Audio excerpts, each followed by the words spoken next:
ஆமென். ஹல்லேலூயா. கர்த்தர் மீண்டும் ஒரு நல்லதொரு நாளை கூட ஆண்டவருடைய பிள்ளைகளாக உங்களுக்கு கொடுத்திருக்கிறார். ஆண்டவருக்கு நன்றி. ஆமென். நம் கர்த்தருக்கென்று ஓடுகிற ஓட்டம் அது வெறுமையாய் ஒரு போதுமாகாது.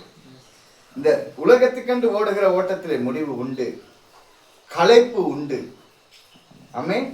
களைத்து போய்விடுவோம். உலகத்துக்கென்று ஓடும்போது நமக்கு களைப்பு உண்டாகும். ஆனால் தேவனுக்கென்று ஓடுகிறதோ களைப்பு இருக்காது.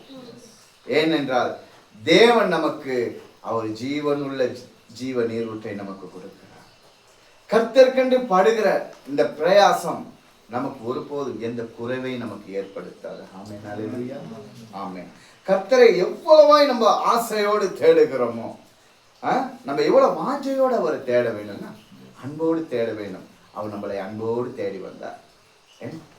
அவர் உன்னதத்தில் இருந்துச்சுன்னா அவருக்கு எந்த குறையும் இல்லை. அங்கே அவருக்கு இடைவிடாத ஆராதனை அங்கே நடந்து கொண்டு இருந்தது. ஆமென். இடைவிடாத ஆராதனை அங்கே உன்னதத்திலே அவருக்கு நடந்து கொண்டு இருந்தது. ஆமென். அவ்வளவை அவர் அங்கே சகல மகிமையை வைத்து விட்டு உங்களுக்காகவும் எனக்காகவும் இந்த பூமிக்கு வந்தார். அவர் நம்ம மேல அவ்வளவாய் அன்பு வைத்து நம்மளை நேசிக்கிறார். ஆமென். அவர் அன்புக்கு முடிவே கிடையாது. அவர் அன்பு தூய்மையான அன்பு. அவர் அன்பு கலைப்படம் இல்லாத ஒரு அன்பு. அவர் இருதயத்தில் ஒன்று வைத்துக்கிட்டு வாயில் ஒன்று பேசுகிற தேவன் அல்ல. ஆமென். அவர் இருதயம் பரிசுத்தமானது. அவர் நம்மளை பார்க்கும்போது எப்பொழுதும் அவர் நம்மளை பரிசுத்தமாகவே நேசிக்கிறார். ஆமென். ஆண்டவர் சொல்லுகிறார், அவர் நம்மளை எவ்வளவாய் நேசிக்கிறாரோ நம்ம அவரை நேசிக்கிறோமா? ஆமென். ஆண்டவர் அதை எதிர்பார்க்கிறார். இன்னைக்கு நம்ம ஒரு பிள்ளையை வளர்க்கிறோம். ஒரு பிள்ளை மேல வளர்த்து அந்த பிள்ளை மேல பெரிய ஒரு நம்பிக்கையை வைக்கிறோம். ஆமென். இந்த பிள்ளை வளர்ந்து பெரிய ஆளா ஆகி நான் வயது சென்ற நாட்களிலே பிள்ளை என்னை பார்த்துக்கிறோம்.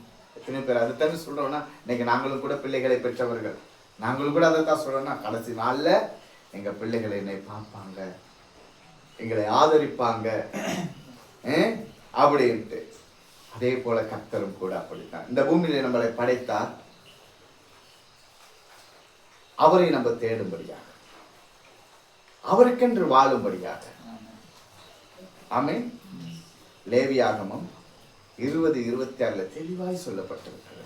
கர்த்தராகிய நான் பரிசுத்தராய் இருக்கிறபடியினால் நீங்கள் எனக்கு ஏற்ற பரிசுத்தவான்களாய் இருக்கும்படியாக, நீங்கள் என்னுடையவர்களாய் இருக்கும்படியாக உலக ஜனங்களிலே இருந்து உங்களை எனக்கென்று தெரிந்து கொண்டேன், பிரித்தெடுத்தேன். ஆமென். அவர் நம்மளை அப்படி என்ன செய்யறார்? அந்த உலகத்தில இருந்து அவருக்கென்று நம்மளை பிரித்தெடுத்திருக்கிறார். நம்ம எப்படிப்பட்டவர்களாய் இருக்க வேண்டும்? இயேசுவுடைய பிள்ளைகளாய் இருக்க வேண்டும். இயேசுவுடைய பிள்ளைகளாய் இருக்க வேண்டும். இது நிரந்தரமான ஒரு வாழ்வு கிடையாது. நமக்கு இந்த பூமி நமக்கு நிரந்தரம் கிடையாது. இந்த பூமியில இருந்து நம்ம ஒரு நாளைக்கு வந்த சகலமே இங்கே விடைபெற்று தான் ஆக வேண்டும். எல்லாம் ஒரு நாளைக்கு போய்த்தான் ஆக வேண்டும். ஆமென். இன்னைக்கு மனிதர்கள் அநேகர் என்ன நினைத்து கொண்டிருக்கிறார்கள்னா, மரணத்தை குறித்து நினைக்கிறது இல்லை. அன்பான கிறிஸ்துவ பிள்ளைகளே, நம்ம நினைக்க வேண்டிய எப்பொழுதும் நம்முடைய மரணத்தை குறித்து, நம்மளுடைய கடைசி காலத்தை குறித்து நம்ம சிந்தையில இருக்க வேண்டும். நமக்கு மரணம் எப்படி நேருது நமக்கு தெரியாது. சடுதியில் நம்முடைய ஆத்மா நம்மளை விட்டு பிரிந்து போய்விடும். சடுதியில் நம்முடைய ஆத்மா நம்மளை விட்டு பிரிந்து போய்விடும். அப்பொழுது அவருக்கு முன்பதாக அங்கே மனம் திரும்ப முடியுமா? தேவ ராஜ்யத்துல போயிட்டு நமக்கு மனம் திரும்ப முடியுமா?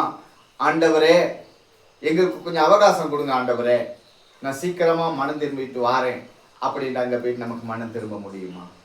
மனம் திரும்ப முடியாது. இந்த பூமியிலே நம்ம இருக்கும் வரை நம்ம அருமையான பாடங்களையும் கூட கற்றுக்கொண்டு வருகிறோம். இந்த பூமியில நம்ம இருக்கும் வரை இங்கதான் நமக்கு மனம் திரும்ப முடியும். நாளைக்கு நாளானைக்கு வார மாசங்கிறது கிடையாது. இப்பொழுது இந்த நிமிஷமே மனம் திரும்ப வேண்டும். தேவன் வருகையை மனுஷன் சீக்கிரமா நினைச்சு கொண்டு இருந்தானாலும் கூட அவனுக்கும் கூட ஐயோன்னு தான் சொல்லப்பட்டிருக்கிறது. நம்ம மரணம் சடுதியில் நடக்கும். போயிட்டு வாரேன்ட்டு சொல்றவங்க நமக்கு போயிட்டு வர முடியாத சூழ்நிலை நடக்கும். எத்தனை விபத்துகளை கடந்து போய் தான் நம்ம வர வேண்டும். படுத்து உறங்குற நாம் காலையில எழுந்திருப்போமான்னு உங்களுக்கு எனக்கும் நம்மளுக்கு நிச்சயிக்க முடியுமா? ஒரு நாளும் நிச்சயிக்க முடியாது.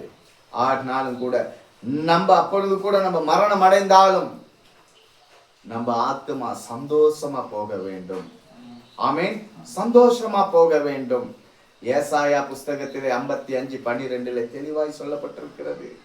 நீங்கள் மகிழ்ச்சியாய் புறப்படுவீர்கள், சமாதானமாய் உங்களை கொண்டு போவார்கள், பர்வதங்களும் மலைகளும் உங்களுக்கு முன்பதாக கெம்பீரித்து முழங்கும். ஆமென். பர்வதங்களும் மலைகளும் நம்முடைய ஆத்மா போகும்போது அங்கே கெம்பீரித்து முழங்கும். நம்மளை சமாதானமாய் கொண்டு போவார்கள். நம்ம ஆத்மா மகிழ்ச்சியாய் புறப்பட வேண்டும். அதுக்காகத்தான் இன்றைய தினத்திலும் கூட இன்னைக்கு நமக்கு அநேக காரியங்கள் உண்டு. ஆனாலும் நம் கர்த்தருக்கு என்று கொடுக்கக்கூடிய நேரங்களை, காலங்களை கொடுக்க வேண்டும். கர்த்தரோடு இருப்பதை விட சந்தோஷம் இந்த பூமியில எதுவுமே கிடையாது. கர்த்தரோடு இருப்பதை விட மன மகிழ்ச்சி இந்த பூமியில எதுவுமே கிடையாது. ஏன்னா எல்லாமே சொற்ப காலம், எல்லாமே கொஞ்ச காலம். நம்ம நினைத்து கொண்டு இருக்கிறோம். இன்னைக்கு மனுஷ வாழ்க்கையை நினைச்சு கொண்டு இருக்கிறாங்க, வெகு தூரமாக நினைத்து கொண்டு இருக்கிறார்கள். ஆமே, நம்ம 500 வருஷம், 1000 வருஷம், 100 வருஷம், 200 வருஷம் வாழ்றதை போல நம்ம இன்னைக்கு பெருசா யோசித்து கொண்டு இருக்கிறோம். சொற்ப காலம், கொஞ்ச காலம். இன்னைக்கு 50, 60 வயசு வந்தோன்னு நடக்க முடியாது, நடக்க முடியாது. 70 வயசு வந்தோன்னா 70 வயசு வாழ்ந்தாச்சா அப்படின்ற காலங்கள் முடிந்து போயிடும். 70 வயசுங்கிறது கொஞ்ச நாட்கள் மட்டுமே, கொஞ்ச நாள். ஆமே, 25 வருஷ காலமாக பிறந்ததுலேருந்து 25 வருஷ 5 வயசுல கொண்டு ஸ்கூலுக்கு சேர்த்த உடனே அவன் 25 வயசு வரும் வச்சு படிச்சு ஒரு தொழிலுக்கு போகிறான். அங்கே இன்னும் 25 வயசு காலம் படிக்கும் போது அவனுக்கு அங்கே பென்ஷன் வந்துருது. அந்த காலத்துல கொஞ்ச காலத்துல அவன் இருக்கும்போது அங்கே அவனுக்கு 75 வயசு வந்துருது. வாழ்க்கையே முடிஞ்சிருச்சு. ஆமே, இந்த கொஞ்ச காலத்துக்குத்தான் கர்த்தர் சொல்லுகிறார், வாழ்க்கை கொஞ்ச காலம். நீ கொஞ்ச காலம், உன் வாழ்க்கை ஒரு சொப்பனத்தை போல இருக்கிறது. ஆனா இந்த பூமி உனக்கு நிரந்தரம் இல்லை என் மகனே, மகளே. இந்த பூமியானது உனக்கு நிரந்தரம் கொடுக்காது. உனக்கு நான் பரலோகத்திலே கை வேலை இல்லாத ஒரு உறவிடம் இருக்கிறது. நீ அங்கே வா. உன் வாழ்நாள் முழுவதும் உனக்கு மரணம் இல்லாத நித்திய ஜீவன் அங்கே உண்டு. இது நம்ம வெறுமையான இந்த காரியத்துக்கு பிரயாசப்பட்டு கொண்டிருக்கிறோம். இங்க நம்ம நியாயம் விசாரித்து கொண்டு இருக்கிறோம் மனுஷனை. நீ செய்யறது சரி, நான் செய்யறது சரின்ட்டு இன்னைக்கு மனுஷனை நம்ம நியாயம் தீர்த்து கொண்டு இருக்கிறோம். அழிவு காலம். ஆண்டவர் சொல்லுகிறார், அவனவன் செயலுக்கு தக்கதான பலனும் கூட என்னோடு வருகிறது. ஆமென், அல்லேலூயா. ஒவ்வொரு மனுஷரும் நம்ம நினைக்க வேண்டும், இந்த பூமியில, இந்த பூமிக்காக நம்மளை கர்த்தர் உருவாக்கவில்லை, அவருக்கென்று அவருடைய பிள்ளைகளாக. பிதா ஒருவனை எடுத்துக்கொள்ளாவிட்டால் ஒருவனும் பிதாவின் இடத்துல வரமாட்டான். ஆமென். யோவான் 14:6 என்ன சொல்றது? நானே வழியும் சத்தியமும் ஜீவனுமாய் இருக்கிறேன். அவர் தான் ஜீவன். அவருடைய ஜீவ பாதையில நம்ம போகிறதுக்கு நம்ம ஆசையோடு போக வேண்டும். ஆமென். மனுஷன் அவன் முகத்தை பார்ப்பான், அவன் முகத்தையும் நம்ம சரீரத்தையும் பார்ப்பான். ஆமென். ஆனா தேவனோ நம்ம இருதயத்தின் ஆழத்தின் அழகை பார்க்கிறார். இங்க இருதயம் அழகா இருக்கணும். அல்லேலூயா. 1 கொரிந்தியர் புஸ்தகத்திலே 1 கொரிந்தியர் 3:9 என்ன சொல்லுகிறது? நாங்களோ கர்த்தருக்கு உடன் வேலையாட்கள், நீங்களோ பண்ணையும் மாளிகையுமாய் இருக்கிறீர்கள். எது மாளிகை? தேவனுடைய மாளிகை. நீங்கள் மாளிகையாய் இருக்கிறீர்கள். ஆமென், அல்லேலூயா. நீங்கள் மாளிகையாய் இருக்கிறீர்கள். 1 கொரிந்தியர் 3:16 சொல்லுகிறது, நீங்க தேவனுடைய ஆலயமாய் இருக்கிறீர்கள், ஆவியானவர் உங்களுக்குள் வாசமாயிருக்கிறதை உணராதிருக்கிறீர்களா? இது மாளிகை. இந்த மாளிகையிலே அந்த ராஜாதி ராஜா வந்து வாழும்படியாக இந்த மாளிகை எப்பொழுதும் சுத்தமாய் இருக்க வேண்டும். இதில் அசுத்தமான காரியங்களை சிந்திக்க கூடாது, அசுத்தமானவைகளை போடக்கூடாது. ராஜ மாளிகை, இன்னைக்கு ஒரு ராஜா வரும்போது அந்த ராஜ மாளிகையிலே அசுத்தங்கள் கிடந்தா என்ன நடக்கும்? சரின்ட்டு அவர் அசிங்கத்தை மீச்சுக்கிட்டு போவாரா? அவர் ராஜா வரும்போது எப்படி நிக்கணும்? சேவகர்கள் கூட அப்படியே நிக்கணும். என்ன நம்ம பார்த்துருக்கிறோம், ஒரு வீடியோக்குள்ள பார்த்துருக்கோம். அந்த ஒரு நடிப்பே அப்படின்னா, உன்னதத்தின் ராஜா வரும்போது இந்த மாளிகைக்கு, இந்த மாளிகை எப்படி ஒரு சுத்தமுள்ளதா இருக்க வேண்டும். நம்ம இன்னைக்கு அநேக காரியங்களை என்னன்னா நம்ம உட்கார்ந்து கொண்டு என்ன செய்யறோம்னா அடுத்தவங்களை பத்தியே பேசிக்கொண்டு இருக்கிறோம். இந்த மாளிகை அசுத்தமாய் கொண்டு இருக்கிறது. கவலை கொண்டிருக்கிறோம். எதை சாப்பிடுவோம்? இவ்வளவு பிரச்சனையில் எப்படி முன்னுக்கு வருவோம்? அந்த பிரச்சனை தீர்க்க முடியாதே, அங்கே கவலைப்பட்டு கொண்டு இந்த மாளிகை அசுத்தை பண்ணி கொண்டு இருக்கிறோம், அசுத்தமா இருக்கும். ஆனா நமக்கு ஒரு விசுவாசம் இல்லை. இது ராஜாவுக்கு மாளிகை தானே, ராஜாவுக்கு தெரியும் இந்த மாளிகைக்கு எதை என்னென்ன செய்ய வேண்டும் அப்படிங்கிற. ஆண்டவர் சொன்னார், வானத்தின் பறவை பாருங்கள், அது விதைப்பதும் இல்லை அறுப்பதும் இல்லை, கர்த்தர் பிளப்பூட்டுகிறார். ஆமென். நிச்சயமா நம்ம கர்த்தர் பிளப்பூட்டுகிற தேவனாய் இருக்கிறார். நம்ம விசுவாசம் உள்ளவர்களாய் இருக்க வேண்டும். விசுவாசம் ரட்சிப்பை கொண்டு வரும். ஆமென். ரட்சிப்பே இயேசு கிறிஸ்து. அவர் நம் உங்களை என்னையும் ரட்சிக்கும்படியாக இந்த பூமிக்கு வந்தார். ஆமென். ஹல்லேலூயா. அன்பு சகோதரனே சகோதரியே, பிரியமான பிள்ளைகளே, தேவனுக்கு பிரியமான பிள்ளைகளே, இன்றைய தினத்திலே நாம் 4வது பாடத்தை கடந்து இன்றைக்கு 5வது பாடத்துக்கு இன்னைக்கு கர்த்தராகிய இயேசு கிறிஸ்துவின் நாமத்தை சொல்லிக்கொண்டு நம்ம வருகிறோம். ஆமென். நம்ம இந்த ஆரம்பித்தோம். என்ன பிரச்சனை என்ன துன்பங்கள் வந்தாலும் கூட கர்த்தர் நம்மளோடு கூட இருக்கிறார். ஆண்டவர் சொல்ல உள்ளதை உள்ளபடி சொல்ல வேண்டும். ஆமென். நம்ம எப்பொழுதும் சத்தியத்துக்கு செவியை விளக்க கூடாது. வேதாகமத்துக்கு விரோதமாக நடக்கக்கூடாது. வேதாகமத்துக்கு விரோதமாக பேசக்கூடாது. ஹல்லேலூயா. வேதாகமம் மட்டும் சாதாரணமான ஒரு புஸ்தகம் கிடையாது. 2 தீமோத்தேயு 3:16 அங்கே தெளிவாய் சொல்லப்பட்டிருக்கிறது. வேத வாக்கியங்கள் எல்லாம் எப்படிப்பட்டதா? தேவ ஆவியினாலே அருளப்பட்டிருக்கிறது. தேவனுடைய மனுஷன் எல்லாவற்றிலும் தேர்ந்தவனாக எல்லா நற்கிரியையும் செய்ய தகுதி உள்ளவனாய் இருக்க வேண்டும். அவன் தகுதி உள்ளவனாய் இருக்கும்படியாகவே அந்த காரியத்தை கற்றுக் கொடுத்திருக்கிறார். ஆமென். நம்ம எப்பொழுது என்ன செய்யணும்? வேத வாக்கியத்திலே அங்கே நம்ம கவனமா செவி கொடுக்க வேண்டும், கவனமாய் நம்ம இருக்க வேண்டும். அன்பான தேவனுடைய பிள்ளைகளே, ஆமென். கர்த்தருக்கு ஸ்தோத்திரம் உண்டாவதாக. நம்ம ஒரு அருமையான பாடத்தை கூட நம்ம பார்த்தோம். இப்பொழுது நம்ம நேற்றைய தினத்திலே பார்த்தோம். அப்போஸ்தலர் புஸ்தகத்திலே 1ஆம் அதிகாரத்தை நம்ம பார்த்தோம். ஏன்னா ஹல்லேலூயா. இன்றைய தினத்திலே நாம் பார்க்க போகிறோம். பாருங்க, இன்னைக்கு நம்ம ஒரு முக்கியமான ஒரு வேர்ட்ஸை நம்ம விட்டுட்டோம். அப்போஸ்தலர் 1ஆம் அதிகாரம் 7வது வசனத்தை நம்ம வாசிப்போமா? அப்போஸ்தலர் 1ஆம் அதிகாரம் 7வது வசனம்.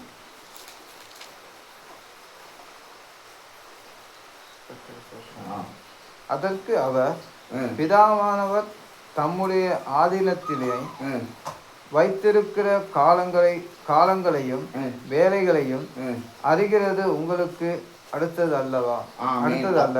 அதே போல 6வது வசனத்தை முதலாவது கொஞ்சம் வாசிச்சிருவோம். அப்பொழுது கூடி வந்திருந்தவர்கள் அவரை நோக்கி, ஆண்டவரே, இக்காலத்திலே ராஜ்யத்தை இஸ்ரவேலுக்கு திரும்ப கொடுப்பீர் என்று கேட்டார்கள். பாருங்க, என்ன சொல்லுதுன்னா, அவர்கள் என்ன கூடி திரும்ப இஸ்ரவேலர் கையில இந்த ராஜ்யத்தை கொடுப்பீரோ அப்படின்ட்டு அங்கே கேட்கும்போது, அதற்கு அவர், பிதாவானவர்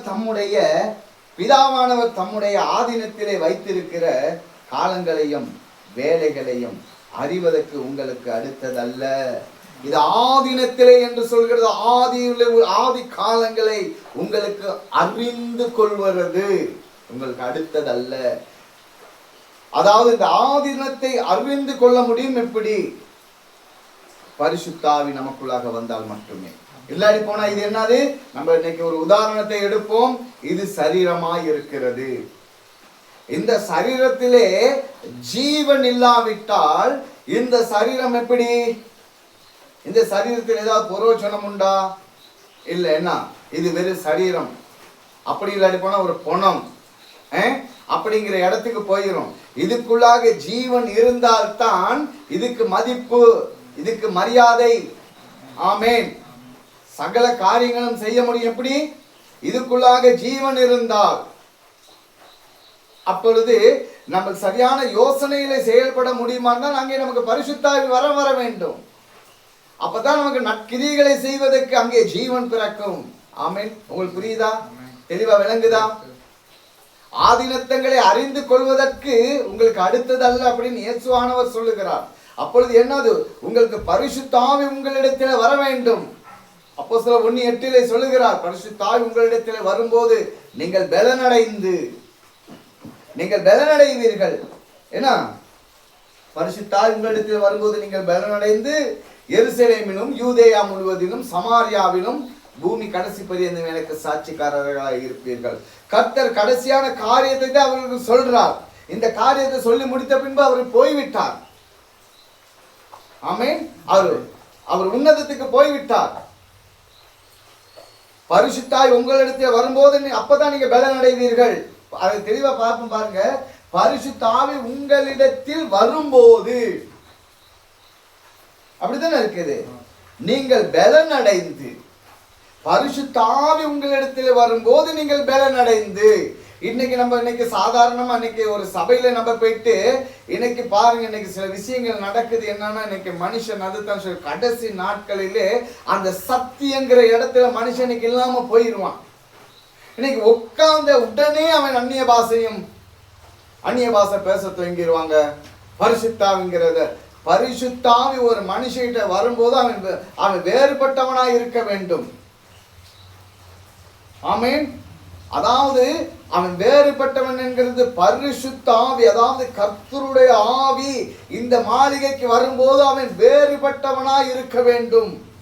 அவன் ஆதீனத்தங்களை அறிந்து கொள்ளக்கூடிய ஒரு மனுஷனாய் இருக்க வேண்டும். சகலத்தையும் தாங்கக்கூடிய ஒரு மனுஷனாய் இருக்க வேண்டும். உபத்திரவங்களை சந்திக்கக்கூடிய ஒரு மனுஷனாய் இருக்க வேண்டும். ஆமென். அங்கே சகல காரியங்களை முடித்து விட்டு சபையில இருக்கும்போது பரிசுத்தவானாய் இருக்கிறார்கள். சபையில இருந்து வெளியே வந்த உடனே அவர்கள் உலக பிரமாணமாக நடந்து கொள்கிறார்கள். எப்படி பரிசுத்தாவி வர்ற மனுஷனுக்கு ஒரு வேறுபாடு இருக்க வேண்டுமே. ஆண்டவர் சொல்றார், நீங்கள் உங்கள் ஆவியினாலே அறிந்து கொள்வீர்கள். நான் யாரையும் குற்றப்படுத்த வரவில்லை. பரிசுத்தாவி பொய் என்பதை சொல்ல வரவில்லை. அந்நிய பாஷை பொய் என்று சொல்ல வரவில்லை. ஆனாலும் அதை வாங்கக்கூடிய வரங்கள் வேதாகமத்திலே உண்டு. எப்படி அந்நிய பாஷை கிடைக்கும், எப்படி பரிசுத்தாவின் வரம் கிடைக்கும் அப்படின்னு இன்றைக்கு சொல்லப்பட்டிருக்கிறது. ஆமீன். பெந்தகோஸ்தர்கள் எப்படி அந்நிய பாஷை பேசினார்கள், வேதாகமத்திலே இருக்கிற வண்ணமாகவே நான் விசுவாசிப்பேன். வேதாகமத்திலே இருக்கிற அப்பாறான எதை நான் விசுவாசிக்க மாட்டேன். வேதாகமத்திலே சொன்னபடி மட்டுமே அந்த அந்நிய பாஷைகளை நான் இன்று விசுவாசிப்பேன். ஆமீன். கர்த்தர் சொல்லுகிறார், இதுல ஒரு வார்த்தையாவது பொய்யான வார்த்தைகள் கிடையாது. இது சகலமே ஜீவனுள்ள வார்த்தைகள். பரிசுத்த வேதாகமம், இந்த பரிசுத்த வேதாகமம் என்று சொல்லப்படுகிற ஒவ்வொரு வார்த்தைகளும் பரிசுத்தமாய் இருக்கிறது. இதுல ஒன்றாவது பிசாசானுக்குரிய பொய்யான வார்த்தைகள் கிடையாது. ஆமீன். இந்த கடைசி காலத்தில் இன்று மனிதர்கள் இன்னைக்கு அநேக ஆலோசனை கேட்டுக்கொண்டிருக்கிறார்கள். ஆமீன். 2 தீமோத்தேயு 4:4 அங்க தெளிவாய் சொல்லப்படுகிறது, சத்தியத்துக்கு செவியை விலக்கி கட்டு கதைகளுக்கு சாய்ந்து போகும் காலம் வரும். இன்னைக்கு மனுஷன் என்ன செய்வானா, சத்தியத்துக்கு செவியை விலக்கிடுவான். அவன் கையில வேதாகமம் இருந்து அதை வாசிக்கிறதுக்கு விட்டுருவான். அடுத்தவங்கிட்ட ஆலோசனை கேட்பான். ஏன்பா உங்ககிட்ட தான் ஆவியானவர் இருக்கிறாரு, உங்ககிட்ட இல்லையா இயேசு கிறிஸ்து?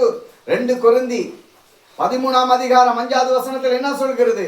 நீங்கள் விசுவாசம் உள்ளவர்களா என்று உங்களை நீங்களே சோதித்து பாருங்கள். இயேசு கிறிஸ்து உங்களுக்குள் இருக்கிறாரா என்று உங்களை நீங்களே பரீட்சித்து பாருங்கள். தெளிவா சொல்லுகிறது. ஆமென். 2 கொரிந்தி 13:5 நீங்கள் விசுவாசம் உள்ளவர்களா என்று உங்களை நீங்களே சோதித்து பாருங்கள், உங்களை நீங்களே பரீட்சித்து பாருங்கள். இயேசு கிறிஸ்து உங்களுக்குள் இருக்கிறாரா என்று உங்களை நீங்களே அறியீர்களா? உங்களுக்கு தெரியாதா? நமக்கு தான் தெரியும் நம்ம இருதயத்துக்குள்ள இயேசு இருக்கிறாரா இல்லையான்ட்டு. அவங்களுக்கு தான் தெரியும். இன்னைக்கு வெளியில முகத்தை பார்க்கும்போது தேவ தூதர்களை போல இருப்பார்கள். ஆமீன். ஆனாலும் அவரவருடைய இருதயம் தேவனுக்கு மட்டுமே தெரியும். ஹல்லேலூயா.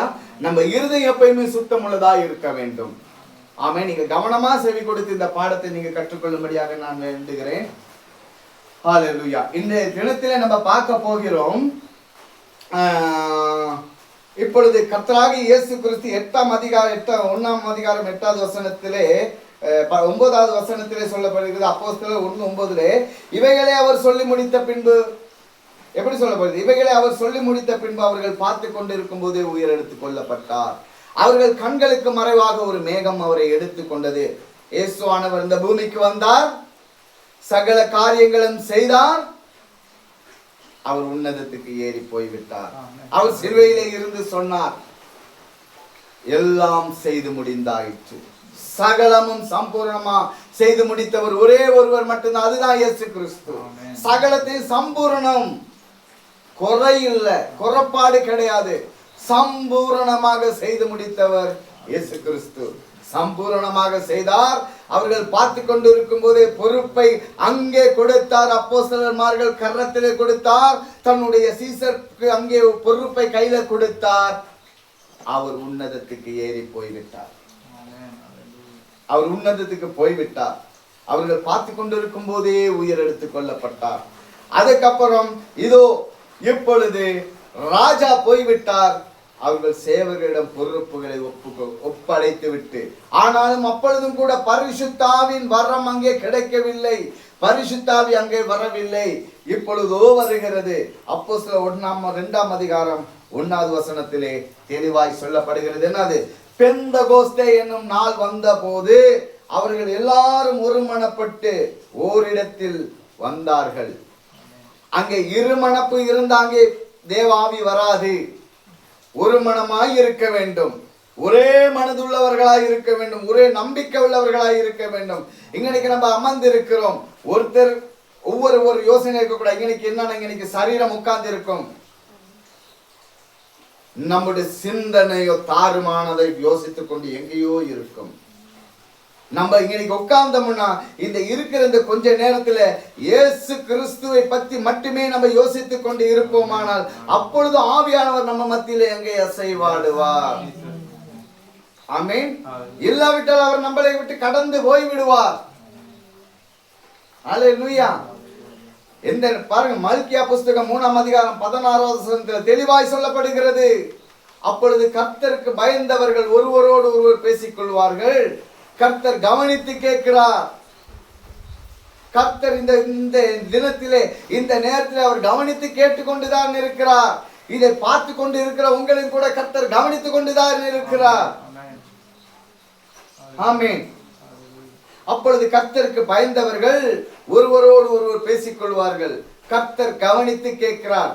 கர்த்தருக்கு பயந்தவர்களுக்காகவும் அவருடைய நாமத்தை தியானிக்கிறவர்களுக்காகவும் ஞாபக புஸ்தகம் உண்டு, அவருக்கு முன்பதாக எழுதப்படுகிறது. ஆமென். அல்லேலூயா. இது யாராலும் மாற்ற முடியாது. இன்னைக்கு அன்பு கிறிஸ்தவ இயேசுவின் பிள்ளைகளே, நீங்கள் இந்த வசனத்தை நீங்க கவனமா கேட்பீர்களானால் இன்று எப்பொழுது ஜீவ புஸ்தகத்திலே அங்கே உங்க பெயர் அன்றாட ஞாபக புஸ்தகத்திலே இயேசுவுக்கு முன்பதாக அங்கே எழுதி கொண்டுதான் இருக்கிறது. ஆமென். கவனமா வேதத்துக்கு செவி கொடுக்க வேண்டும். அன்பு தேவ பிள்ளைகளே, இந்த வார்த்தைகளை நீங்கள் கேட்டுவிட்டு இதன்படி நீங்க நடப்பீர்களானால் உங்க வாழ்க்கை ஆசீர்வாதம் உள்ளதா இருக்கும். கர்த்தர் உங்களோடு கூட இருப்பார். ஆமென். அன்னைக்கு என்ன சொல்லுகிறது? பெந்தகோஸ்தே என்னும் நாள் வந்த போது அவர்கள் எல்லாரும் ஒருமனப்பட்டார்கள், ஓரிடத்தில் வந்தார்கள். அங்கே உயர்ந்தவன் பெரியவன் தாழ்ந்தவன் பார்க்கவில்லை, அவங்க ஒரு மனதாய் இருந்தார்கள். அல்லேலூயா. அப்போஸ்தலர் 1:2 என்ன சொல்லுது? அப்பொழுது பலத்த காற்று அடிக்கிற முழக்கம் போல் வானத்திலே இருந்து சடிதியாய் ஒரு முழக்கம் உண்டாகி அவர்கள் உட்கார்ந்து இந்த வீடு முழுவதையும் நிரப்பிற்று. எப்படி?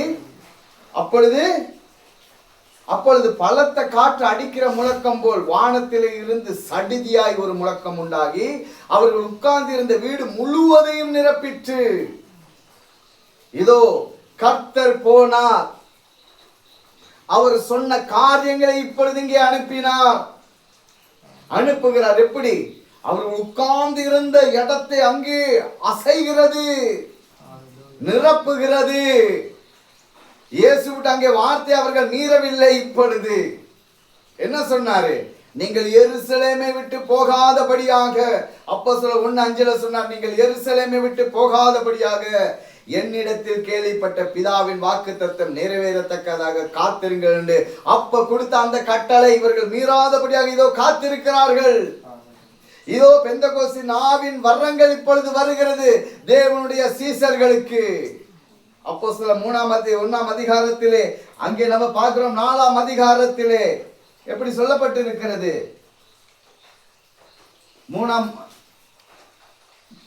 அவர்கள் எல்லாரும் பரிசுத்தாவினாலே நிரப்பப்பட்டு ஆவியானவர் தங்களுக்கு தந்தரின வரத்தின்படியே வெவ்வேறு பாஷைகளை பேசினார்கள். அன்பு பிரியமானவர்களே, இதோ சரியான ஒரு காரியத்தை இதில் நீங்க கவனம் செலுத்தும்படியாக நான் உங்களிடம் கேட்டுக்கொள்கிறேன். இப்ப இந்த இடத்துல என்ன சொல்லப்பட்டிருக்கிறதுனா, அவர்கள் எல்லாரும் பரிசுத்தாவிலே நிரப்பப்பட்டு ஆவியானவர் தங்களுக்கு தந்தரின வரத்தின்படியே வெவ்வேறு பாஷைகளை பேசினார்கள். ஆமென். எந்த இடத்துல ஆவியானவர் மனிதனோடு பேசினார்? இப்ப இன்னைக்கு சொல்லப்பட்டிருக்கிறதே, ஆவியானவர் தங்களுக்கு தந்தரின வரத்தின்படியே வெவ்வேறு பாஷைகளை பேசினார் அப்படின்ட்டு. அப்ப இந்த இடத்துல எந்த இடத்துல ஆவியானவர் மனுஷனோடு பேசினார்? கவனமா இருக்கிறீங்களா? கவனமா செவி கொடுக்கிறீங்களா?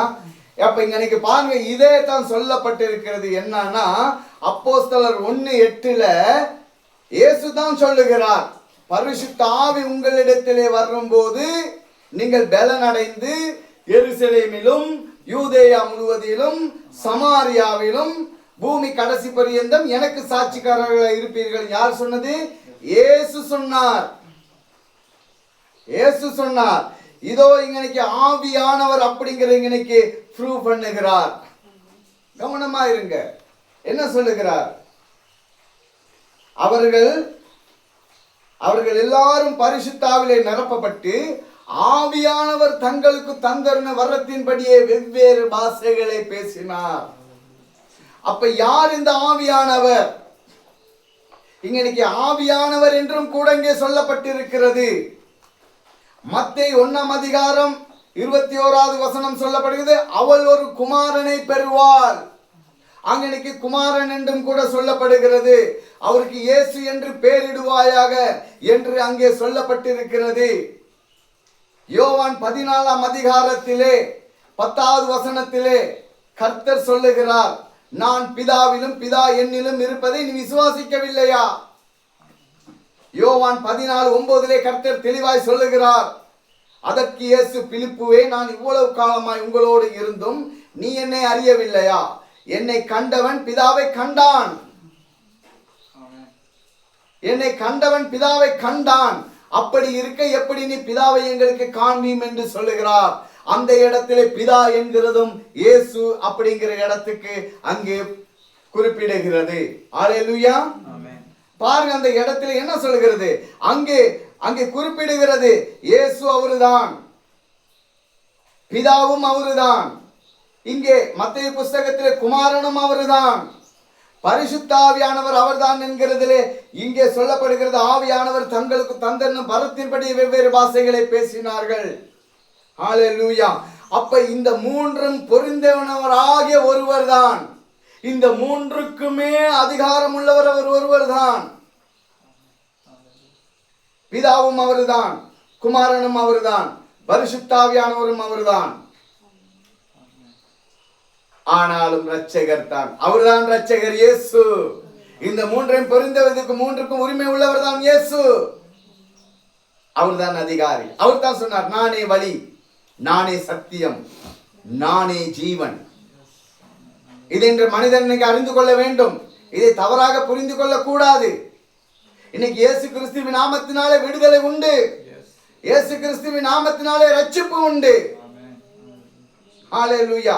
அப்பொழுது பார்க்கும்போது பாருங்க, அப்போஸ்தலர் 2 37வது வசனம் என்ன சொல்கிறது?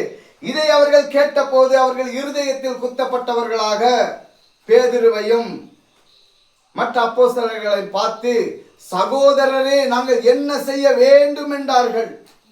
அங்கே அவர்கள் இருதயத்தில் அங்கே குத்தப்பட்டது. அவர்கள் கேட்கிறார்கள், சகோதரரே, நாங்கள் என்ன செய்ய வேண்டும்? இதோ பரிசுத்தாவின் வல்லமை அங்கே நிரம்பிற்று. தேவனுடைய பிள்ளைகளுக்கு அங்கே பரிசுத்தாவின் வல்லமை கிடைத்தது. ஆமென். அங்கே சீசர்களோடு கர்த்தர் கொடுத்த உடன்படிக்கை அங்கே அப்பொழுது நிறைவேறியது. அங்கே எழுந்து நின்றான் பேதுரு. நீங்கள் ஒவ்வொருவரும் மனம் திரும்பி, எப்படி சொல்லப்பட்டிருக்கிறது? நீங்கள் ஒவ்வொருவரும் மனம் திரும்பி, பேதுரு அவர்களை நோக்கி, நீங்கள் ஒவ்வொருவரும் மனம் திரும்பி ஒவ்வொருவரும் பாவ மன்னிப்புக்கென்று இயேசு கிறிஸ்துவின் நாமத்தினாலே ஞான ஸ்நானம் பெற்றுக் கொள்ளுங்கள், அப்பொழுது பரிசுத்தாவின் வரத்தை பெறுவீர்கள். அங்கனைக்குத்தான் ஜீவனை அங்கே வெளிப்படுத்துகிறது. அன்பான தேவனுடைய பிள்ளைகளே, இது இது தப்பான ஒரு போதனை கிடையாது. இது வேதாகமத்தில் அப்படியே இருக்கதான ஒரு போதனை. இயேசு கிறிஸ்துவானவர் வாயினாலே அறிக்கையிட்டதான ஒரு போதனை.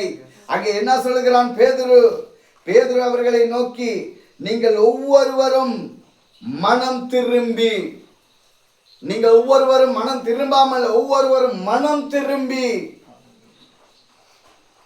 பாவ மன்னிப்புக்கென்று. பாவத்தை எங்கே மன்னிக்க முடியும்? பாவத்தை எதனால் மன்னிக்க முடியும்? பிதாவானவராலே பாவத்தை மன்னிக்க முடியுமா? முடியாது. ஏனென்றால் பிதாவானவர் அவர் உன்னதத்தில் இருக்க மகிமை, அவர்தான் கர்த்தர். பரிசுத்தாவியானவராலே பாவத்தை மன்னிக்க முடியுமா? முடியாது. ஏனென்றால் அவர்தான் தேற்றடவாளன். இந்த இயேசு போயிட்டுதான் அவரை அனுப்ப வேண்டும். குமாரன் என்று சொல்லப்படுவது மகன் என்று. மகனுக்கு முடியாது ஒரு பாவ மன்னிப்பு கொடுக்க. உன்னதத்திலே இருந்து இதை மூன்றும் கலந்தவராக வந்தார் இயேசுங்கிற பெயர். அவர் அங்கனைக்கு தெளிவாய் சொல்லப்படுகிறது, அவள் ஒரு குமாரனை பெறுவாள், ஒரு குமாரனை பெறுவாள். குமாரன்கிறது இன்னைக்கு எல்லாத்துக்கும் இன்னைக்கு பிள்ளைகள் உண்டு. ஆண் பிள்ளைக்கு குமாரன், பெண் பிள்ளைக்கு குமாரத்தி. இதை நன்றாக கவனிக்க வேண்டும். அப்பொழுது குமாரன் அவருக்கு இயேசு என்று பெயரிடுவாயாக அந்த இடத்துல சொல்லிருச்சு. ஏனெனில் அவர் தமது ஜனங்களின் பாவங்களை நீக்கி அவர்களை ரட்சித்துக் கொள்ளுவார். அவரே இரட்சகர், அவர் ஒருவரே இரட்சகர். நம்ம கடைசியாக சிறு வசனத்தை மட்டும் நம்ம இன்று வாசித்து விட்டு முடித்து விடுவோம். அல்லேலூயா. தேவனுடைய அன்பான தேவ பிள்ளைகளே, பாருங்க, அப்போஸ்தலர் 2ஆம் அதிகாரம் சகோதரனே 6வது வசனத்தை கொஞ்சம் தெளிவாக கொஞ்சம் வாசிக்கிறீங்களா? அப்போஸ்தலர் 2ஆம் அதிகாரம் 5வது வசனத்தை கொஞ்சம். வானத்தின் கீழ் இருக்கிற சகல தேசத்தாரிலும் இருந்து வந்த தேவ பக்தி உள்ள யூதர்கள் அப்பொழுது எருசலேமிலே வாசம் பண்ணினார்கள். அப்படி நில்லுங்க கொஞ்சம். இங்க என்ன சொல்லப்பட்டதுன்னா, வானத்தின் கீழ் இருக்கிற சகல தேசத்தாரிலும் இருந்து வந்த தேசத்தில் யூதர்கள்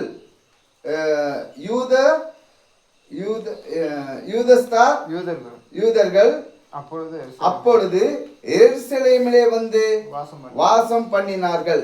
அப்பொழுது என்ன பண்ணுதுன்னா, அங்கே அத்தனை பேர்கள் வந்து அங்கே வாசம் பண்ணுகிறார்கள். அல்லேலூயா. அதுக்கப்புறம் 6வது வசனம், அந்த சத்தம் உண்டான போது திரளான ஜனங்கள் கூடி வந்து தங்கள் பாஷையிலே அவர்கள் பேசுகிறதை அவர்கள் கேட்டபடியினாலே கலக்கம் அடைந்தார்கள். பாருங்க, இன்னைக்கு உட்கார்ந்து, அதாவது வானத்தின் கீழ் இருக்கிற சகல தேசத்தாரும் அப்படின்ட்டு அங்கே சொல்லப்பட்டிருக்கிறது. இதை நம்ம கவனமாய் செவி கொடுக்க வேண்டும்.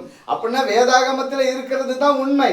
வேதாகமத்தில் இருக்குது, வானத்தின் கீழ் இருக்கிற சகல தேசத்தாரும் அங்கே எருசலேமுக்கு கூடி வந்தார்கள். அங்கே கூடி வரும்போது அப்பொழுது இவங்க பரிசுத்தாவி வந்துட்டா, இவங்க ஏதோ ஒரு பாஷை மட்டும் பேசினால் அங்கே அவர்களுக்கு இருதயத்தில் குத்தப்பட்டிருக்குமா? அவங்களுக்கு அந்த பரிசுத்தாவின் வரங்கள் அங்கே அவங்களுக்கு தெரிஞ்சிருக்குமா? அங்கே அவர்கள் எதை பேசினார்களாம்? அந்நிய பாஷை என்று சொல்வது எது? அந்நிய நாட்டின் பாஷை. வேதாகமம் அப்படித்தான் சொல்லுகிறது. இப்பொழுது பேசுகிறதான வார்த்தைகள் கிடையாது. வேதாகமம் தெளிவாய் சொல்லுகிறது, அந்நிய பாஷை, பிறரின் பாஷை. இதே நமக்கு புரிந்து கொள்ள முடியவில்லைன்னா எப்படி இயேசு சொன்ன காரியங்களை புரிந்து கொள்ள முடியும்? இன்னைக்கு நான் ஒரு சபைக்கு போய் இருக்கும்போது அங்கே என்ன செய்கிறார், ஒரு ஊழியர் அவர் நின்று என்ன செய்கிறார், பூணு ஊதுகிறார், பரிசுத்தாவின் வரத்தை பெற்றுக் கொள்ளுங்கள் அப்படின்ட்டு. அவர் இப்படி ஊதுனோட எல்லாரும் பரிசுத்தாவிலே நிரம்புகிறார்கள். இப்பொழுது அந்நிய பாஷை பேசுங்கன்னு எல்லாம் பேசுறாங்க. நானும் பார்த்து கொண்டு தான் இருந்தேன். நான் அன்னைக்கு போய் முழங்கால் போட்டு ஜெபித்த போது நான் ஜெபித்து கொண்டு இருக்கிறேன். அப்பொழுது எல்லாமே கால் மேல கால் போட்டு அங்கே உட்கார்ந்து கொண்டு தான் இருக்கிறார்கள். ஒருவரோடு ஒருவர் பேசிக்கொண்டு தான் இருந்தார்கள். பாஸ்டர் வந்தார், சில ஜெபங்களை செய்தார், ஊதினார், பரிசுத்த ஆவியின் வரத்தை பெற்றுக் கொள்ளுங்கள் என்று எல்லாம் கண்களை மூடி ஒவ்வொரு பாஷைகளை, அதாவது ஒன்றை பேசினார்கள்.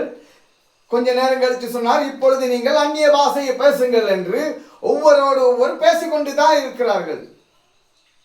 ஆனா இதை எனக்கு புரிந்து கொள்ள முடியவில்லை. இது சரியா பிழையாண்டு எனக்கு நியாயம் தீர்க்க முடியாது. ஆமீன். ஆனா இந்த இடத்துல என்ன சொல்லப்பட்டிருக்குன்னா, காத்திருக்க வேண்டும்.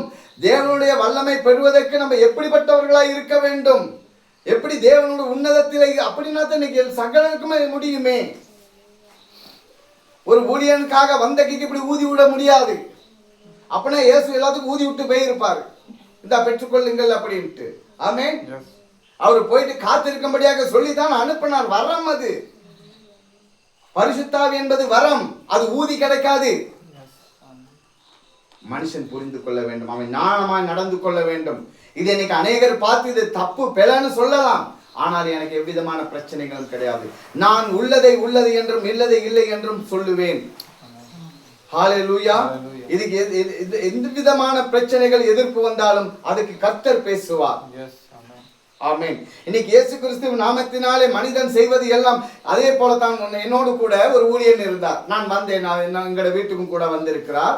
அவர் வந்த உடனே என்ன செஞ்சேன், அருமையாக பேசினார். நானும் பேசினேன். ஓ, நீங்க எந்த சபையை சேர்ந்தவர்கள் என்று கேட்டார். நான் சொன்னேன், பெந்தெகோஸ்தே அப்போஸ்தலர் சபையை சேர்ந்தவன் என்று. அவர்களோட மனைவியும் அவரும் வந்து, ஓ, தவறான போதகமே, தப்பான போதகமே அப்படின்னு கேட்டார். நான் கேட்டேன், என்ன தவறான போதகம், என்ன தப்பான போதகம் அப்படின்ட்டு. யாரை சொல்லுகிறீர்கள்? இல்ல இல்ல, பெந்தெகோஸ்தே என்று சொல்லுகிறது, அவர்கள் தப்பான போதகம் போதிக்கிறவர்கள் அப்படின்னு அவங்க சொன்னார்கள். நான் சொன்னேன், சரி அது கொஞ்சம் சொல்லுங்களே அப்படின்ட்டு. ஆனால் சொல்ல தெரியாது, சொல்ல தெரியாது, எங்களுக்கு தப்புன்னு சொல்ல தெரியாது.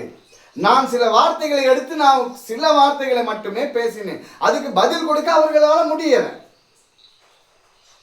அப்பொழுது சரி, உங்களோட எனக்கு பேச இயலாது, நாங்க போயிட்டு வரோன்னு போயிட்டாங்க. நம்ம செய்கிறது பொய்னா நிச்சயமா ஆண்டவர் இந்த உலகத்தையே ஆதாயப்படுத்தி கொண்டாலும் தன் ஜீவனை நஷ்டப்படுத்தி கொண்டால் உனக்கு என்ன லாபம் அப்படின்னு அங்கே சொல்லப்பட்டிருக்கிறது. இந்த உலகத்துமே இன்னைக்கு இதை பார்க்கலாம், உலகமே இதை கேட்கலாம். ஆனாலும் கேட்டு யார் மனம் திரும்பினாலும் மனம் திரும்பாவிட்டாலும் எனக்கு பிரச்சனை இல்லை. இதை சரின்னு சொன்னாலும் பிழைன்னு சொன்னாலும் அதுவும் எனக்கு பிரச்சனை இல்லை. ஆனாலும் கர்த்தராகிய இயேசு கிறிஸ்துவின் நாமம் இதுவே என்று நான் சொல்லுவேன். ஆமென். இதுதான் மெய்யான வாழ்க்கை. இதுல தான் நம்ம போனோம்னா நமக்கு நிச்சயம். அப்படின்னா வேதாகமத்தில் இருக்க பிழைன்னு சொன்னா வேதாகமத்தை ஆராய்ந்து பாருங்க, எதை சொல்லி இருக்கு. நான் கட்டுக்கதை ஒன்றும் சொல்ல வரவில்லை. ஆமென். 2 பேதுரு 1:16 என்ன சொல்லப்படுகிறது? நாங்கள் தந்திரமான கட்டுக்கதை ஒன்றும் உங்களுக்கு சொல்லவில்லை. நாங்கள் தந்திரமான கட்டுக்கதைகளை பின்பற்றுகிறவர்கள் அல்ல அப்படின்ட்டு அன்னைக்கு பேதுரு தெளிவாய் சொல்லப்படுகிறது. நாங்கள் தந்திரமான கட்டுக்கதைகளை பின்பற்றுவதில்லை, அவருடைய மகத்துவத்தை கண்ணார கண்டவர்களாகவே நம்முடைய கர்த்தராகிய இயேசு கிறிஸ்துவின் வல்லமை வருகை உங்களுக்கு அறிவிக்கிறோம். அவர்கள் கண்ணார கண்டதை சொல்லுகிறார்கள். அவர் சொல்ல, நான் கட்டுக்கதை சொல்லவில்லை. இப்பொழுதும் கூட நானும் கூட அப்போஸ்தலரை பற்றி போதிக்கிற நானும் கட்டுக்கதைகளை சொல்லவில்லை. ஆனாலும் வேதாகமத்திலே உள்ளவைகளை நான் சொல்லுகிறேன். ஹல்லேலூயா, ஹல்லேலூயா. அதுக்கு அங்கு சகோதரனே நமக்கு சொல்லப்பட்டிருக்கிறது என்ன? 7ஆம் அதிகாரம் 2:7. இங்க நீங்க பாருங்க, அந்த சத்தம் உண்டான போது திரளான ஜனங்கள் கூடி வந்து தங்கள் தங்கள் பாஷைகளிலே அவர்கள் பேசுகிறதை அவர்கள் கேட்ட போது கலக்கம் அடைந்தார்கள். எப்படி இவர்கள் பேசுகிறார்கள், எங்க ஜெம்மு பாஷைகளை எப்படி இவர்கள் பேசுகிறார்கள்? இதோ பரிசுத்த ஆவியானவர் வந்தார், அவர்கள் பேசுகிறார்கள். அவர்கள் இருதயத்திலே குத்தப்படுகிறது. அவர்கள் செய்த பாவங்களை பற்றி அவங்க பேசுகிறார்கள், குத்தப்படுகிறது. இன்று நாம் பாவங்களை பேசுவதில்லை. ஓ பிரதர், பட்டர் பூசிரும். ஓ பிரதர், உங்களை இயேசு அழைக்கிறார். உங்க குடும்பங்களை ஆசீர்வதிப்பார், உங்க பிள்ளைகளை ஆசீர்வதிப்பார், நீங்க செய்கிற தொழில்கள் ஆசீர்வாதமாய் இருக்கும். அவர் செய்த பாவத்தை அப்படியே மூடி விடுவோம். திரளான ஜனங்கள் அங்கே கூட்டம் கூடி வருவார்கள். நீங்க ஆசீர்வாதமாய் இருப்பீர்கள். நீங்க செய்கிற காரியங்கள் அங்கே ஆசீர்வாதமாய் இருக்கும். நீங்க போற வழிகள் அங்கே செவ்வையாய் இருக்கும். நீங்க ஒளியிலே இருப்பீர்கள். ஆனால் அவர்கள் செய்த பாவங்களை சுட்டி காட்டுவது இல்லை. இப்படிதான் இருக்க வேண்டும், இப்படி போனால்தான் நீங்க அந்த இடத்துக்கு போக வேண்டும். அப்படி என்று உள்ளதை உள்ளது என்றும் இல்லதை இல்லை என்றும் சொல்ல வேண்டும். அடுத்ததான 27வது வசனத்தை சொல்லுங்க. அப்போஸ்தலர் 2:7. எல்லாரும் பிரமித்து ஆச்சரியப்பட்டு ஒருவரை ஒருவர் பார்த்து இதோ பேசுகிற இவர்கள் எல்லாரும் கலிலேயர்கள் அல்லவா? எப்படி எல்லாரும் பிரமித்து ஆச்சரியப்பட்டு ஒருவரை ஒருவர் பார்த்து இதோ பேசுகிற இவர்கள் எல்லாரும் கலிலேயர்கள் அல்லவா? இவர்கள் கலிலேயர்கள் அல்லவா? கலிலேயர் பாஷையை தானே பேச வேண்டும். எப்படி இவர்கள் எங்க ஜெம்ம பாஷையை பேசுகிறார்கள்? அதுக்கு கீழே மகனே அப்போஸ்தலர் 2:8. அப்படி இருக்க நம்மில் அவர்களுடைய ஜென்ம பாஷைகளிலே இவர்கள் பேச கேட்கிறோமே, இதை எப்படி? ஆமே, எப்படி? அப்படி இருக்க நம்மில் அவர்களுடைய ஜெம்ம பாஷையிலே இவர்கள் பேசுகிறதை கேட்கிறோம், இது எப்படி? அங்க நீங்க பாருங்க, கேள்வி குறியும் போட்டு இருக்குது பைபிள்ல. கேள்வி சும்மா டொட் இல்ல, அங்கனைக்கு கேள்வி கமா போட்டு இருக்கிறது. இது எப்படி? அவர்களுக்குள்ளாக வந்த கேள்வி. ஹல்லேலூயா. அந்த பார்க்கும்போது அங்கனைக்கு பாருங்க, அங்கனைக்கு வந்து சேர்ந்த தேசத்தார்கள் 16 தேசத்தார்கள் அங்கே கூடி வந்திருக்கிறார்கள். அங்கே 16 தேசத்தார்கள் அங்கே கூடி வந்திருக்கிறார்கள். அப்பொழுதுதான் அவர்கள் அங்கே இருதயத்திலே நம்ம வாசிக்கும் போது அங்கே 2ஆம் அதிகாரம் 37வது வசனம் சொல்லப்படுகிறது. இதை அவர்கள் கேட்ட போது அவர்கள் இருதயத்தில் குத்தப்பட்டவர்களாக பேதுருவையும் அப்போஸ்தலர்களையும் பார்த்து, சகோதரரே, நாங்கள் என்ன செய்ய வேண்டும் என்று கேட்டார்கள். அதற்கு பேதுரு அவர்களை நோக்கி, நீங்கள் ஒவ்வொருவரும் மனம் திரும்பி பாவ மன்னிப்பு கண்டு இயேசு கிறிஸ்துவின் நாமத்தினாலே ஞான ஸ்நானம் பெற்றுக் கொள்ளுங்கள், அப்பொழுது பரிசுத்த ஆவியின் வரத்தை பெறுவீர்கள் என்றார். ஹல்லேலூயா, ஹல்லேலூயா, ஆமென். இந்த வார்த்தைகளை கவனமாய் நீங்கள் கேட்டிருப்பீர்களானால் கர்த்தராகிய இயேசு கிறிஸ்துவின் கிருபையும் சமாதானமும் உங்களுக்கு கிடைக்கும். இதை அசட்ட எண்ணினீர்களானால் அதுக்கான காரியங்களும் உங்களுக்கு கிடைக்கும். ஆமென். மனம் திரும்புவதற்கு காலங்கள் அல்ல, நாளைக்கு நாளானைக்கு வெகு காலங்கள் கிடையாது. இப்போதே இந்த நிமிஷமே மனம் திரும்புங்கள், பாவங்களை விட்டு விலகுங்கள், மனம் திரும்புங்கள். கடந்து போன காலங்களை குறித்து யோசிக்காதீர்கள், கடந்த வாழ்க்கை குறித்து யோசிக்காதீர்கள். கடந்ததை மறந்து விடு, கர்த்தர் புதிதனை செய்திடுவாய், இன்றை நீ காண்பாய். கலங்கிடவே வேண்டாம், கலங்கிடவே வேண்டாம், நம் இயேசு கைவிட மாட்டார், நம் இயேசு கைவிட மாட்டார். உங்கள் துக்கம் சந்தோஷமாய் மாறும், உங்க கவலைகள் கண்ணீர் எல்லாம் மறைந்துவிடும். கலங்காதே மகனே, நீ கலங்காதே மகளே, நொறுங்குண்ட இதயம் தேடுகிறார், உடைந்த உள்ளம் நாடுகிறார். நொறுங்குண்ட இதயம் தேடுகிறார், உடைந்த உள்ளம் தாங்குகிறார். கர்த்தர் புதிதனை செய்திடுவார், இன்றே நீ காண்பாய், இன்று நீ காண்பாய்.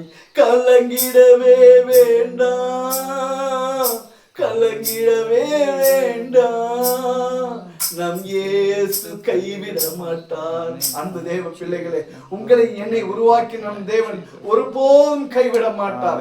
அவர் நம்மள கூடவே இருந்து நம்மளை ஆசீர்வதிப்பார். ஆமென். God bless you.